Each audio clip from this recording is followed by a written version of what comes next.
You spent years building financial freedom. You saved, you invested, you made thousands of decisions that other people probably didn't understand. But when was the last time you stopped and asked a different question? What am I building this freedom for? How do I want to actually use this freedom? Because financial independence can give you options without giving you direction. It can tell you that work is optional. It cannot tell you how you want to spend a random Tuesday morning. It cannot tell you who you want around, how you want to contribute, or what you want your life to look and feel like. That is the work we're going to explore today. Welcome to the Mindful Fire Podcast. I'm Adam Coelho.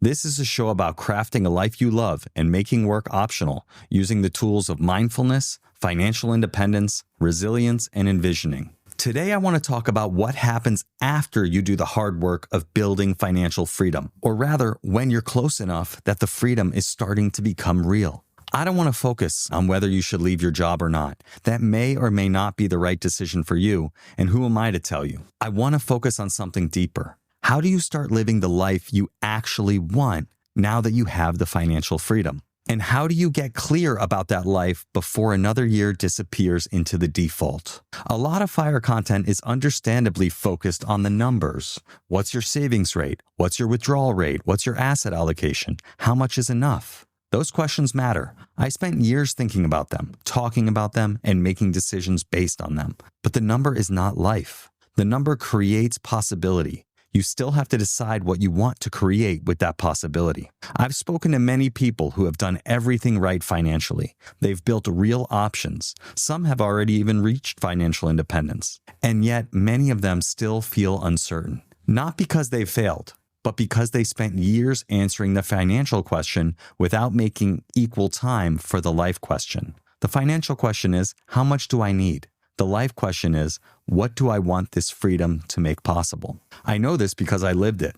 For years, financial independence represented escape and security for me. It meant that I wouldn't have to tolerate a situation that was no longer working for me. It meant that I could make decisions from a position of strength. It meant that I could eventually leave Google and do something different. That was powerful. FU money mattered. But eventually I realized that FU money was only one level of freedom. It could give me the permission to walk away. It could not tell me what I wanted to walk toward. The second level I needed to unlock was a clear, energizing vision. Over time, that vision began to include mindfulness, the podcast, facilitating meaningful conversations, helping people think bigger about their lives, and spending more time with my family. It included building a business in my own time, in my own way. One of the feelings at the center of that vision was unrushed. Not impressive, not maximally productive, unrushed. That feeling became a filter. It helped me notice when I was recreating the same pressure I claimed I wanted freedom from. And the vision didn't arrive fully formed. I discovered it through conversations, experiments, teaching, podcast interviews, coaching, workshops, and plenty of other things that didn't work. The vision became clearer and clearer because I gave myself permission to imagine it. And then I started living it before everything was resolved. I want to share 3 anonymized stories from conversations that I've had. I've changed the identifying details, but the underlying tensions are real. I recently spoke with someone who had accumulated the money and could name several things that felt meaningful. Serving in the community, supporting nonprofits, bringing professional skills to causes that matter, producing creative events that brought people together. This person was not empty of ideas, but they described feeling like a sitting duck, waiting for retirement to begin before giving meaningful parts real attention. Not to mention potentially being laid off at any time. What struck me was that the vision did not have to wait. Could they volunteer once this month? Could they have one conversation with a nonprofit leader? Could they help produce one small event? Could they use some of the flexibility they had already created to begin living as the person they imagined becoming later after financial independence? The question was no longer, when should I retire? It became, what part of that life can I begin living now? Another person I spoke with had reached financial independence and had 2 teenage children. The money was largely in place. The job wasn't terrible, but there was a window of time that would not remain open forever. The vision wasn't flashy. It included slow mornings, time in nature, cooking together, music in the house, playing games, learning, traveling slowly. It included enough flexibility to go to the pool in the middle of the day.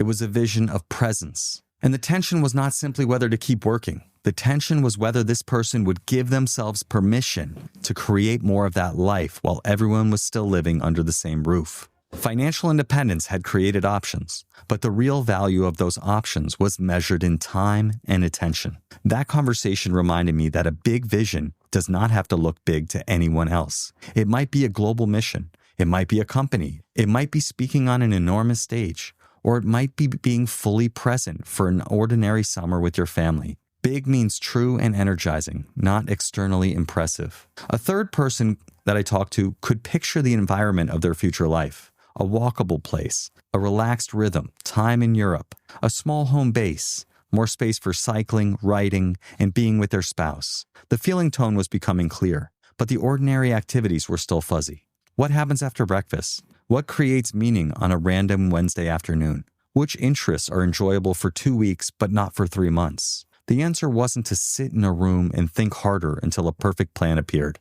The answer was to test the vision, to do what I call a mini experiment, a small, low-risk, minimal investment way to test an aspect of the life that you say you want to live. It doesn't have to be huge, but you do need to get started. Spend a week in one of those places, then 2 weeks. Try living a normal rhythm instead of a vacation rhythm. Notice what gives energy and what becomes boring. Gather real information. A vision doesn't need to be certain before it becomes useful. It needs to be clear enough to guide your next experiment. That's what I mean by envisioning. Envisioning is choosing and practicing a new story about what is possible so your attention, decisions, and actions begin moving toward the life you want. It's not predicting the future. It's not pretending that challenges don't exist. It's not manifestation in the sense that you think about something and the universe is required to deliver it. It is giving your mind a direction. Our minds are prediction machines. A researcher named Regina Polly published an article called The Predicting Brain, in which she described the predictive nature of our brain. She said that even before events happen, our brain makes a prediction of what's most likely to happen and sets in motion the thoughts, perceptions, emotions, and even physiological responses for what's expected. She goes on to say, in a sense, we learn from the past what to predict for the future and then live the future we expect. The way I think about this is our mind makes up a story and then we act out those stories. Your story creates your reality. Envisioning is all about choosing a new story to create a new reality. And we do that by thinking big about what we actually want. Those predictions influence what we notice, how we feel, and what actions we take. If the only story you practice is, I have to keep doing exactly what I'm doing, your mind gets very good at finding evidence for that story. If you begin practicing, I've created options, there may be ways to live more of what matters now, your mind has a new possibility to explore. You may notice a conversation, an experiment, an opportunity, or a choice that has always been there, but wasn't relevant to the old story. Think of it this way. Have you ever noticed when you get a new car, say a Subaru Forester, suddenly you see that car everywhere? When I got my Subaru Forester, it wasn't that there were suddenly more Subaru Foresters all over the place. I was just ready to see it because it was top of mind for me. And so that's how this all comes together. A metaphor that I find really useful to understand the concept of envisioning is that of planting and watering seeds. The thoughts and stories we tell ourselves are like seeds that we're planting and watering. The ones we tell ourselves most often and pay attention to most often are the ones that we're planting and watering. And those are the ones that grow and ultimately become our reality. Every story is a seed. The stories you repeat and act on are the seeds that you water. Most of us are very good at being practical. The moment a desire appears, we edit it. That would cost too much. My partner might not want that. I can't do that with my job. I only have 2 weeks vacation. The kids' schedules won't allow it. That doesn't sound responsible. Some of those constraints might be real, but it doesn't mean they're set in stone, and it doesn't mean we can't work with them. But if you apply every constraint during the first 30 seconds of imagining, you'll never learn what you truly want. And I found so often in working with people in workshops and one-on-one, people find it really difficult to think big. First off, most people don't ever even create the time and space to ask themselves what they want, let alone think big. And when they do, and even if they think they're thinking big, most often they're limiting themselves within the context of their current reality. So they end up creating a vision that is simply a rearranged version of their current life. And if that's what they want, there's absolutely nothing wrong with that. As I said, thinking big is up to you. But what I encourage people to do in my workshops, in my coaching, is to take all of the constraints, all of the ideas of what's reasonable, rational, responsible, take them and put them in a little box and just set that box over to the side. It'll be there when you are done, and give yourself permission to think really big, to reconnect with the dreams that you'd long forgotten, and to imagine that anything is possible. I invite you to approach this exercise with an attitude of openness, curiosity, and unlimited possibility. Thinking big is a temporary suspension of the editing function. You take everything that seems reasonable, rational, responsible, or possible, put it in a box, and set that box to the side. Then you ask, if everything went better than expected, what would I actually want? If you want to do this for yourself, I want you to download my Phi Life Jumpstart at mindfulfire.org/start. This is a journaling exercise that goes through the core of all that I teach to help you connect with yourself and your biggest vision for life. This is the exercise that I've used to create unbelievable opportunities in my life, like retiring at 36, getting an opportunity to do my workshop and speak at Sundar Pichai, the CEO of Google's Leadership Conference, getting to do international rotations around the world, buying my dream house, you name it. It all starts with asking yourself, what do you actually want?